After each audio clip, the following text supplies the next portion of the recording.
5장 42절 말씀입니다. 화면을 보고 다 함께 읽도록 하겠습니다. 시작. 그들이 사도의 가르침을 받아 서로 교제하고 떡을 떼며 오로지 기도하기를 힘쓰니라. 아멘. 오늘은 이제 마음을 같이 하는 교회라는 제목으로 하나님의 말씀을 증거하도록 하겠습니다. 오늘 이제 교회들이 참 많이 있습니다.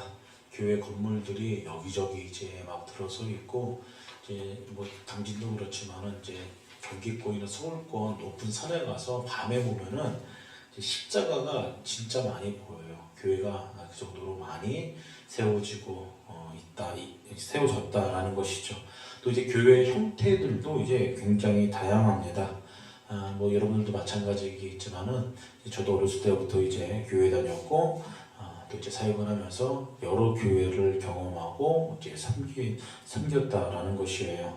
그 중에는 이제 교인도 많이 있는 교회도 있고, 시설이 좋은 거, 이제 자원이 이제 풍부한 이제 교회도 있었고, 또 이제 교회 규모가 좀 이제 작은 어떤 이제 그런 교회도 이제 있었다라는 것입니다. 그런데 이제 중요한 것은 교회의 모습과 형편은 제각기 다 다르지만은 각자의 형편 속에서 교회로서의 역할과 감당을 해 나가기에 열심이었다라는 것입니다. 그리고 이제 성경에서는 그런 이제 교회들의 가장 이제 모범이 되는 한 이제 공동체를 보여주는데, 그게 뭐냐면 이제 초대교회였다, 초대교회 모습이었다라는 것입니다. 그리고 오늘 말씀을 보면은 이제 그 초대교회의 모습이 어떠했는가를 보여주고 있는 이제 말씀이라는 것입니다. 그런데 여러분, 초대교회를 이제 설명할 때 주목해야 되는 어떤 이제 부분이 있다라는 것입니다. 뭐냐면은 그들은 마음을 같이 가지고 다 함께 어떤 일을 했다라는 것이에요. 여러분, 이제 사람들이 흔히 생각하기에 이제 무엇을 했는가를 굉장히 이제 중요시 여깁니다. 어떤 업적을 이뤘는가, 저 교회가 이제 어떤 일을 했는가, 저 사람이 이제 어떤 업적을 이뤘는가, 저 공동체가 무슨 일을 했는가를 굉장히 중요시 여기는데, 성경에서는 이제 그거 이전에 더 중요한 것을 이야기하고 있어요. 뭐냐면은 다 함께 그 공동체가 무엇을 했는데 그 이전에 같은 마음으로 그 일을 했다라는 것입니다. 그래서 같은 마음을 가지는 게 특별히 교회 공동체 안에서는 굉장히 이제 중요한 부분이다라고 성경은 우리에게 이제 이야기하고 있다라는 것입니다. 여러분, 처음 교회를 이루는 사람들은 굉장히 이제 다양한 종류의 사람들이었습니다. 언제 이제 교회가 이제 형성됩니까? 오순절날 성령 강림이 임하죠. 이제 성령께서 임하시고, 이제 사람들이 소문 듣고 그거 이제 구경하러 옵니다. 구경하러 와요. 베드로와 그때 사도들의 설교를 듣죠. 설교를 듣고 성령 하나님이 이끄심으로 수많은 사람들이 예수님을 만나게 됐다라는 것입니다. 그렇게 해서 세례받은 사람이 3,000명이나 됐어요. 3,000명이나. 12사도들이 이제 설교하고, 베드로가 설교하고, 그 사람들이 이제 회심하고, 이제 3,000명이나 되었다는데, 여러분 한번 상상해 보십시오. 그 사람들이 세례받는 장면, 3,000명이. 사람들이 가장 많이 모이는 이제 그 집회가 있습니다. 제가 이제 잘 안 가려고 하는 집회가 있어요.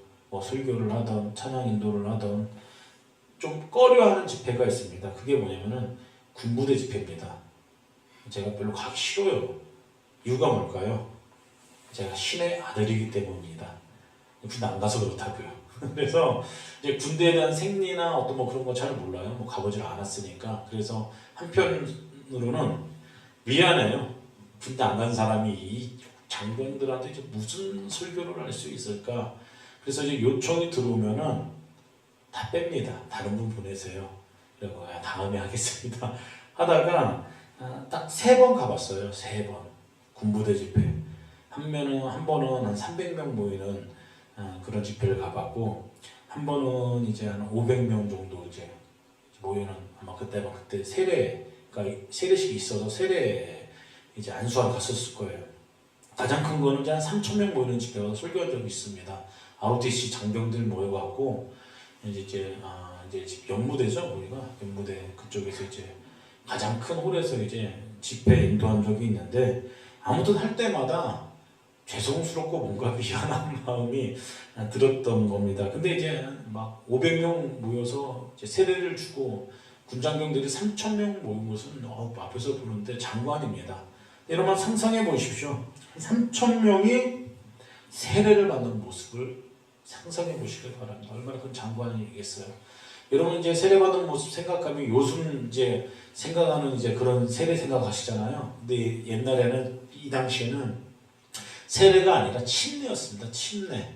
그래서 강물에 이제 몸을 담가서 이제 들어 올리는 침례. 이제 3,000명이 그런 이제 일을 했다라고 하면 상상해 보시길 바랍니다. 시간도 굉장히 많이 걸렸을 거예요. 근데 여러분, 그런 사람들이 세례받고 굉장히 놀라운 일을 하는데 마음을 같이 했다라는 것입니다. 마음을 같이 했다. 각양각색의 사람들이 모였음에도 불구하고 그들은 같은 마음을 가지고 교회를 이뤘다라는 것이에요. 그리고 이제 그 모습을 보고 이제 온 백성들로부터 칭찬받았다, 칭송받았다라고 성경은 이제 이야기하고 있다라는 것입니다. 그래서 오늘 성경은요, 여러분, 초대교회 모습이 이 시대를 살아가는 우리들에게 어떤 신앙의 모습으로 우리가 살아가야 될지 보여주고 있다라는 것입니다. 과연 초대교회 교회들이 이제 무엇을 마음을 같이 하고 어떤 일을 했는지 살펴보면서 함께 은혜를 나누고 기도하는 시간을 가지려고 합니다. 첫 번째는 여러분, 초대교인들은 하나님의 뜻을 알고자 하는 그런 마음으로 가득 찼다라는 것이에요. 안에 이제 열정이 있었어요. 열망이 있었어요. 그게 뭐냐면은 하나님의 뜻을 내가 알고 싶습니다. 하나님을 더 깊이 알아보고 싶습니다. 이제 그런 열망이 있었다라는 것이에요. 3,000명이 예수님을 믿고 세례를 받은 이유가 뭐예요? 베드로와 열두 사도들의 이제 메시지를 듣고, 사도들의 메시지를 듣고 난 후였습니다. 그 설교 내용이 뭐예요? 예수님에 관한 이야기였어요. 십자가의 못박으로 외쳤던 그 예수가 바로 하나님의 아들이다, 메시아다, 구원자다. 그것을 이제 성경을 통해 자세하게 설명을 해주는 일들을 베드로와 사도들이 했다라는 것입니다. 그 메시지를 듣고 사람들이 찔렸어요. 마음에 찔림이 있었습니다. 그 다음에 그들이 죄를 회개를 하고 예수를 믿고 세례를 받았다. 그렇게 성경은 기록하고 있다라는 것입니다. 그 메시지를 듣고 하나님의 마음을 알게 되었다라는 것이에요. 야, 나를 위해서 이제 나를 구원하기 위해서 하나님의 아들이 이 땅에 오셔서 이 십자가에 못 박으시고 못 박히고 죽으셨구나. 그래서 하나님의 사랑과 은혜를 알게 되었다라는 것입니다. 그래서 그 다음에 야, 이 하나님의 은혜를, 하나님의 사랑을 내가 더 누리기를 원한다. 더 깊이 알기를 원한다. 하나님을 더 깊이 알기를 원한다. 그 마음으로 가득했다라는 것이에요. 그 마음이 너나 할 것 없이 누구나에게 다 있었다라는 것입니다. 그래서 성경을 보니까 그들은 사도들의 가르침을 받았다라고 이렇게 이제 기록하고 있다라는 것이에요. 초대교회 교인들이 예수님을 믿은 후에 가장 먼저 이제 기록된 게 뭐냐면은 사도들의 가르침을 받았다. 사도들은 예수님으로 배운 이제 하나님의 말씀을 이들에게 가르쳤다라는 것입니다. 초대교인들이 사도들의 가르침을 받았다라고 했던 것은 여러분, 하나님의 말씀을 배웠다라는 것이에요. 하나님의 그래서 뜻을 알고 그 하나님의 뜻대로 살고자 원했다라는 것입니다. 여러분, 학교에서 가장 좋은 학생이 어떤 학생입니까? 선생님이 가르쳐준 대로 하는 학생이 가장 좋은 학생 아닙니까?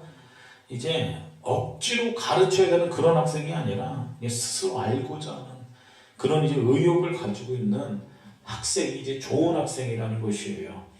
교회 공동체에서도 여러분 마찬가지입니다.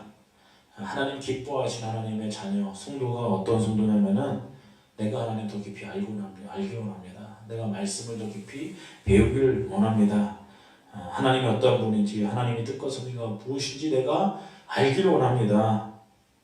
그래서 말씀을 깊이 사고하는 하나님의 백성이 정말로 하나님께서 기뻐하신 하나님의 백성이요 성도라는 것을 우리는 기억해야 된다는 것이에요. 수많은 사람들이 3,000명이나 되는 사람들이 서로 다양한 뜻을 가지고 있었을 거예요.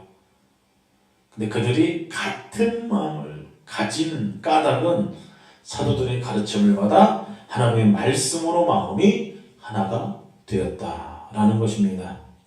초대교회는 하나님의 뜻을 구하는 교회였습니다. 하나님의 말씀을 기초로 하는 그런 교회였다라는 것이에요. 우리가 하나님의 말씀과 뜻을 깊이 사모하고 아는 것도 중요하죠. 근데 그것보다 더 중요한 것은 우리가 말씀을 들었다라면 안다라면은 그 말씀 그대로 행하는 것입니다.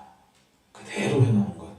마태복음 7장에 보면 예수님께서 말씀하시죠. 그러므로 누구든지 나의 이 말을 듣고 행하는 자는 그 집을 반석 위에 지은 지혜로운 사람 같으니 비가 내리고 창수가 나고 바람이 불어 그 집에 부딪히되 무너지지 않으니 이는 주를 반석 위에 올려놓은 까닭이요 라고 이렇게 말씀하고 있습니다. 하나님의 말씀은 우리 신앙의 이제 굳건한 이제 반석이 된다라는 것입니다. 그 말씀이 우리 믿음을 세우고 그 말씀을 붙잡고 우리가 살아가고 그대로 행할 때 우리의 믿음이 견고해진다라는 것이에요. 사람이 살다 보면 이제 비바람 맞습니다. 환난과 어려움을 겪어요. 그렇지 않습니까? 근데 그때 하나님의 말씀에 기초하지 않은 사람들은 다 쓰러지고 넘어지고 원망하고 막 그럼 어떻게 해야 될지 어떻게 반응해야 될지 모른다라는 것이에요. 요동할 수밖에 없습니다. 그런데 하나님의 말씀에 기초하는 사람은 어떠한 환난 가운데서도 하나님의 말씀을 근거로 내가 어떻게 해야 될지 알기 때문에 요동한다 할지라도 깊이 심하게 요동하지 않는다는 것이에요. 하나님의 뜻을 알고자 하나님의 말씀을 배우고 그 같은 마음이 우리들의 심령 가운데에 있기를 예수 그리스도의 이름으로 소망합니다. 어떠한 우리의 상황에 둘러싼 어떤 상황이 변화되는 어떤 그런 부분이 있을지라도 이제 말씀을 삼하는 그 마음은 뺏겨서는 안 된다라는 것이에요.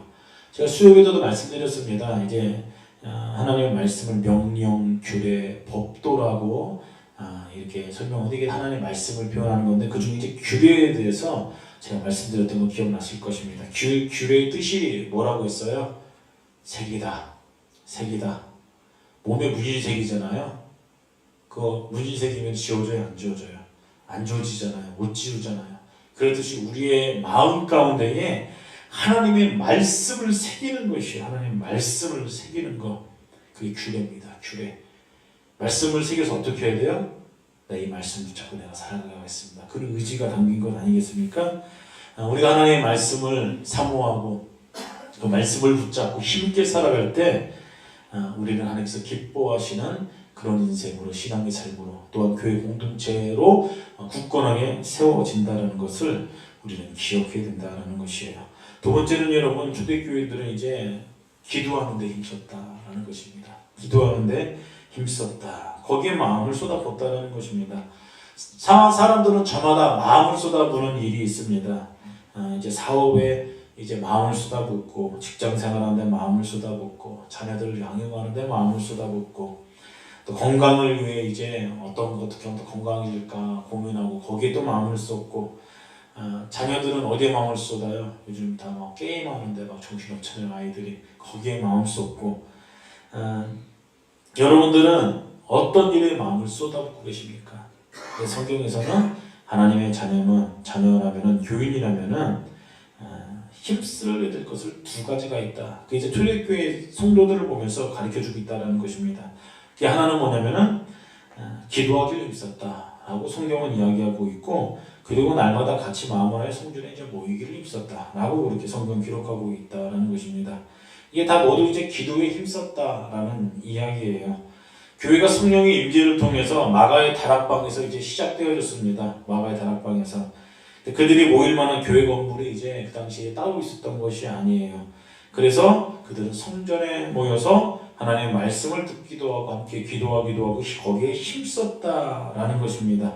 기도에 힘썼던 이유가 있습니다. 자기 자신의 어떤 것들을 이제 부족한 것을 이루기 위해서 힘썼던 것이 아니라 하나님의 이제 말씀을 배우고 그러면서 하나님의 뜻을 알기에 하나님의 뜻이 이루어지길 원합니다 라고 그렇게 소망하면서 이들은 날마다 모여서 이제 기도했다라는 것이죠. 여러분, 우리가 하나님의 말씀과 하나님의 뜻과 섭리를 깨달아 알게 되면은 그 다음에 나타나는 현상인데 그것은 기도할 수밖에 없다라는 것입니다. 하나님의 마음을 품고 기도하게 되고 또 성도들도 하나님의 마음으로 이제 하나가 된다. 또 기도하면서 하나가 된다라는 것입니다. 환난 때는 어떻게 할까요? 그때도 그들은 기도했다라는 것입니다. 복음을 전합니다. 예수님을 전해요. 그래서 누가 잡혀요?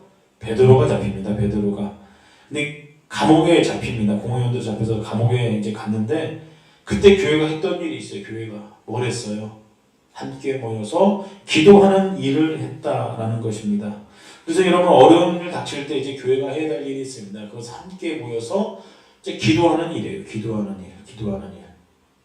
교회는 그래서 기도에 힘쓰는 곳이다라는 것입니다. 성도는 연약합니다. 저와 여러분들은 연약해요.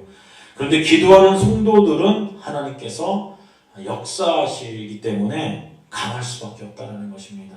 우리들은 연약한데 하나님은 강하기 때문에 그 강한 하나님 앞에 그분을 신뢰하면서 우리가 기도하기 시작할 때에 하나님께서 역사하시는 줄 믿으시길 바랍니다. 그래서 여러분 늘 기도에 어느 편에 있던 어느 곳에 있던 하나님의 뜻과 섭리 가운데 그것을 구하면서 늘 기도하는 인생으로 살아가는 그런 능력 있는 삶과 우리 교회가 되기를 예수 그리스도의 이름으로 축복합니다. 세 번째는 여러분 초대교회 교인들은 이제 성도의 교제를 통해서 이제 하나가 됐다라는 것입니다. 이제 초대교인들이 했던 일 중에 하나가 뭐냐면 이제 집에서도 떡을 떼며 기쁨과 순전한 마음으로 이제 음식을 먹었다라는 것입니다. 당시 성도들은 이제 집에 모여서 이제 음식을 나눠 먹었다라는 것입니다. 근데 이제 단순히 이제 뭐 지금으로 따지면 구역 예배 드리다가 구역 예배 끝나면 뭐 먹어요? 차를 마시던지 뭐 밥을 먹던지 그러잖아요.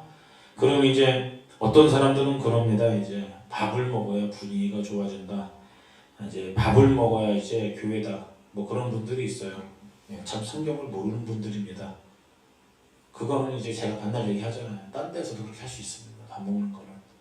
성경에서는 영적인 의미가 있어야 돼요. 그런 의미 없이 그냥 일반 세상 사람들 모이면은 그냥 밥 먹어요. 술도 마시고. 그거 안 하면 분위기가 이상해진다고 꼭 해요. 누군가 자기 사비를 들여서 하는 분들이 꼭 있어요. 제가 이제 전도한다고 여기저기 막 모임 가봤잖아요. 가보니까 잘 되는 데고 분위기가 좋아지는 데는 그냥 리더가 이제 그런 역할들을 잘해요. 또 안 그러면 또 분위기가 좀 요상해지고 아무튼 뭐 그렇습니다. 근데 교회도 마찬가지라는 것이에요. 교회만큼 먹는 공동체가 없어요.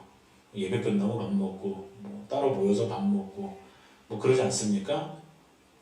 그런데 이 초대교회 성도들이 집에 모였을 때 떡을 떼었어요. 먹었다는 것입니다. 근데 여러분 이것은 성찬을 의미하는 것이에요. 성찬을.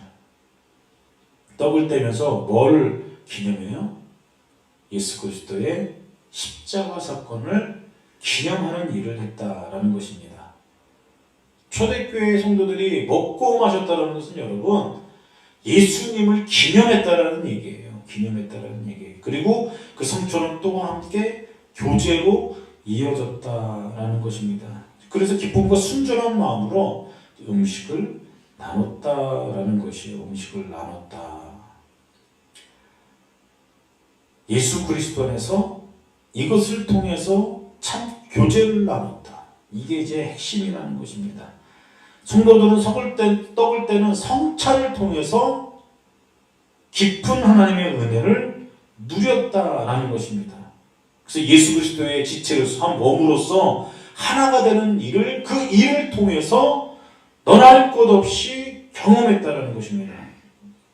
3,000명이나 이상 되는 사람들이었어요. 근데 그들은 모두 예수 그리스도의 몸된 지체로 하나였다는 것을 깨닫고 기억하고 모두 한 떡과 한 포도주를 마심으로 예수 그리스도의 몸과 피를 받은 한 몸인 것을 그들은 인정했다는 것이에요. 인정했다. 그래서 이제 서로 별 상관없는 존재가 아니라 예수님 안에서 우리는 한 가족이다, 영적인 한 가족이다. 이제 그런 것들을 이제 깨달았다라는 것입니다. 그래서 이제 교회 공동체는 하나님과의 교제뿐만 아니라 사람과의 믿음의 교제가 이루어지는 곳이다라는 것을 우리는 기억해야 돼요. 교회가 작은 교회도 있습니다. 큰 교회도 있습니다. 3명 있으면 제가 자주 말씀드리잖아요. 3명의 소리가 있어요. 다 다릅니다. 10명이면 10명의 소리 있고 100명이면 100명의 소리가 있고 1000명이면 1000명의 소리가 있어요. 다 달라요. 생각이. 요새 좀 안타까운 소리들이 계속해서 이제 들립니다. 뭐 누구의 잘잘못을 떠나서 소식들이 들려요. 부고 문자입니다. 부고 문자. 무슨 부고 문자일까요? 목사님들 돌아가셨다라는 이제 부고 문자죠. 뭐 아니면 이제 저는 연락을 받다든지. 그런데 이제 요새 너무 많아요. 너무 많습니다. 근데 다들 쉬쉬해요. 둘 중에 하나입니다. 극단적인 선택을 했다거나 아니면 갑자기 젊은 양반이 몸이 이상하게 생겨서 그냥 갑자기 돌연사한 거예요. 급사하신 거예요. 이유는 한 가지입니다. 괴롭히는 사람이 있기 때문에. 저는 이제 누구 편 들지도 않습니다. 누구 편 들지도 않아요. 목회자 편도 들지도 않고 엘더들 편 들지도 않아요. 근데 중요한 것은 많이들 스트레스 받아서 죽는다라는 것이에요. 근데 그 내용을 살펴보면은 참 안타까워요. 그래서 제가 죄송합니다. 엘더들을 짐승이라고 불러요. 모든 장로들은 짐승이다. 착한 짐승이 있고 나쁜 짐승만 있을 것이다. 물론 목사들도 짐승이다. 이게 뭔 얘기냐면 사람 연약하다라는 겁니다. 착한 사람 없다라는 것이에요. 예수님 믿고 나서 다 변화된 것 뿐이지. 그런데 이제 세월이 흐르면서 교회 공동체가 교회답게 하나님 기뻐하시는 공동체로 거듭나야 되는데 이제 뭐가 안 맞는다고 뭐가 불만이라고 괴롭히는 거예요. 괴롭히는 거. 물론 목사가 잘못하면은 사표내야죠. 문제 일으키는 뭐 재정적인 문제나 뭐 흔히들 뭐 이제 뭐 실수하는 부분들이 있잖아요. 여자 문제라든가 뭔가 이제 문제가 있으면은 이제 본인이 스스로 알아서 그건 이제 나가야죠. 교회 공동체를. 어떻게 얘기했어요? 근데 그게 아니라 이제 그런 부분이 있다라는 것입니다. 그 괴롭히는 거 부분은 딱 2가지 중에 하나예요. 내 말 안 들었다. 목사가. 내 말 안 들었다. 내 취향이 아니다. 이건 어느 정도 조절이 가능한 부분이거든요. 근데 꼭 그것 가지고 그 사람을 내요. 얼마나 독한지 모르겠습니다. 자, 그런 소식을 들을 때마다 안타까워요. 안타까워. 근데 초대교회는 한 떡과 한 포도주를 마심으로 한 몸인 것을 깨닫다라는 것입니다. 깨달았다. 기쁨과 순전한 마음으로 음식을 먹었어요. 성도들과 함께 서로 교제했다라는 것입니다. 하나님의 교제뿐만 아니라 믿음의 교제가 있었다라는 것이에요. 우리는 한 몸이다. 한 지체다. 이 깊은 은혜가 전 한국교회 전체 안에 이제 흘러 들어갔으면 좋겠습니다. 그 안타까운 그런 소식들을 좀 안 들었으면 좋겠어요. 그래서 주변에 젊은 사람들은 교회가 이제 그렇게 시끄러우면 다 나가요. 상처받아 교회 안 나가는 친구들도 있습니다. 4번째는 처음 교회 성도들은 서로의 필요를 채우기 위해 하나가 되었다라는 것이에요. 하나가 되었다. 초대교회 교인들은 이제 자신들이 그리스도의 한 몸이라는 것을 함께 음식을 통해 나누는 것으로 이제 그치지 않았다라는 것이에요. 서로를 이제 필요를 채워주기 시작했다라는 것입니다. 시작했다. 자신은 어떤 부분을 이제 정리를 하고 이제 필요한 부분을 이제 공급했다라는 그런 사람들도 생겼다라는 것이는데 여러분 이런 일들이 이제 쉬운 일은 아닙니다. 쉬운 일은 아니에요. 내가 힘써서 벌어놓은 어떤 그런 부분들을 다른 사람들을 위해서 이제 헌신한다라는 것은 나눈다라는 것은 여러분 이거는 이제 보통 사람이 할 수 없는 일이에요. 나 먹기 살기도 바쁜데 그렇지 않습니까? 그럼에도 불구하고 초대교회 성도들은 그렇게 했다라는 거. 그렇게 할 수 있었던 것은 서로에 대한 이제 사랑이 있었다라는 것입니다. 서로에 대한 사랑이 있었다. 그래서 다른 사람들의 필요가 보이기 시작했다라면 내가 예수를 만나고 난 다음에 이제 몸된 공동체 안에서 우리가 이제 한 몸이구나라고 깨닫게 시작한 다음부터 다른 사람들의 이제 필요가 보이기 시작했다라는 것입니다. 그래서 기도하다가 하나님께서 마음 주시니까 그 필요를 채우기 시작했다라는 것입니다. 우리가 하나님의 은혜를 경험하면은 성경은 두 가지를 딱 얘기하고 있어요. 하나님 사랑과 크게는 이제 이웃 사랑이잖아요. 크게는 하나님 사랑과 이웃 사랑. 하나님 사랑하게 되면은 이제 실제적으로 이제 어떤 그런 부분들이 우리 눈에 보이고 우리가 이웃을 사랑하는 일에 조금 더 헌신적으로 인생을 살아간다라는 것입니다. 서로의 부족함, 서로의 공급함을 통해서 아름답게 채워지고 그렇게 해서 교회가 그리스도의 한 몸으로 건강하게 세워지는 모습이 초대교회 가운데 있었다라는 것입니다. 물론 이번 성경을 보면은 세월이 지나면서 그 모습을 다 잃어버려요. 뭐 한 세대가 흐르고 또 그 다음 세대가 되면서 그래서 그거에 대한 이제 경각심으로 이제 기록된 책이 요한계시록 아닙니까? 소아시아의 교회들을 향해서 부족한 부분들을 이렇게 세월이 흘러가고 그 다음 세대에게 하는 메시지가 계시록의 메시지예요. 계시록의 메시지. 사랑하는 성도 여러분, 오늘 기록되어진 초대교회가 경험했던 이 은혜들을 누리며 살아가는 저와 여러분들이 되기를 예수 그리스도의 이름으로 축복합니다. 시간 함께 기도하는 시간 갖도록 하겠습니다. 이 시간 기도하실 때에 하나님의 놀라운 은혜로 하나님 날마다